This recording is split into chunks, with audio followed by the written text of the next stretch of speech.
Hi guys, সবাই কেমন আছে? আশা করবো সবাই খুব ভালো আছো। এই দেখো আমি কিন্তু রেডি হয়ে গেছি, আর সবাই কিন্তু আন্দাজ করতে পেরেছে যে আমি রেডি হয়েছি নিশ্চয়ই বিয়েবাড়ি যাওয়ার জন্য। তো হ্যাঁ, আমরা তিনজনেই আজকে রেডি হয়ে গেছি বিয়েবাড়ি যাওয়ার জন্য, তাও আবার রেড রেড, তিনজনেই আমরা রেড পরেছি।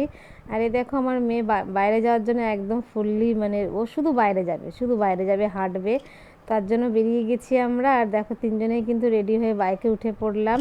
তো আমি কিন্তু খুবই হ্যাপি ছিলাম আজকে সাজুগুজু করে, আর সাজটা কিন্তু পুরো আমি নিজেই করেছি।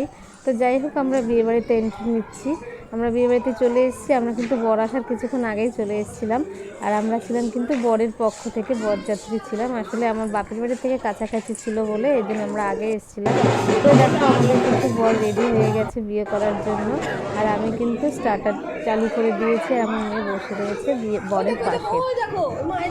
তো আমার বড় বসে আছে, যেহেতু বরের বন্ধু হয়, আর আমরা কিন্তু এসেছি বরের বন্ধু বিয়েতেই এসেছি। আর এই দেখো আমাদের মিষ্টি কোণে, ওকে খুব সুন্দর লাগছে, খুব সুন্দর সাজিয়েছে, দারুণ লাগছে ওকে।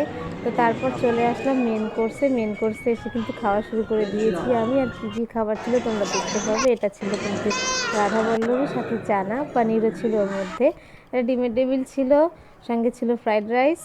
আর ফ্রাইড রাইস থাকলে তো সবাই তো বেশিরভাগই মানুষ চিকেন মাটন কিছু একটা করে, আর এখানে কিন্তু চিকেন আমাদের দেওয়া হয়েছে। তো আমি কিন্তু মাটন খাই না, তো আমার পক্ষে ভালোই হলো। আর তারপরে ছিল সাথে চাটনি, পাঁপড়, 2 রকমের মিষ্টি, আইসক্রিম, এইগুলো।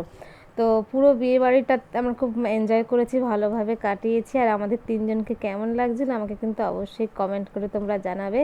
দেখা হবে পরের কোনো ভিডিওতে, ততক্ষণ তোমরা সবাই খুব ভালো থেকো, আনন্দ থেকো, মজা করো। আপাতত এখন টাটা।